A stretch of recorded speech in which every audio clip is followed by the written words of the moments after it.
পার্বত্য জেলাগুলোতে বছরে ৭০০ কোটি টাকার চাঁদাবাজি করে বিচ্ছিন্নতাবাদী সংগঠনগুলো, যা দিয়ে ভারত থেকে অস্ত্র কেনার পাশাপাশি দেয়া হয় অস্ত্রের প্রশিক্ষণ। চট্টগ্রাম প্রেস ক্লাবে সংবাদ সম্মেলনে এমন অভিযোগ করেছেন পার্বত্য চট্টগ্রাম সম্প্রীতি জোট। বলেন, গত ২৯ বছরে ৩,০০০-এর বেশি হত্যাকাণ্ডের ঘটনা ঘটেছে।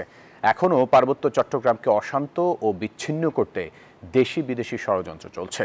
খাগড়াছড়িতে এক সপ্তাহ পরেও পাহাড়ি জনপদে পুরোপুরি কাটেনি ভয় ও আতঙ্ক। এ সময় ভারতপন্থী ইউপিডিএফ ও জেএসএসকে দেশবিরোধী কর্মকাণ্ড প্রত্যাহারের দাবি জানান চট্টগ্রাম সম্প্রীতি জোট।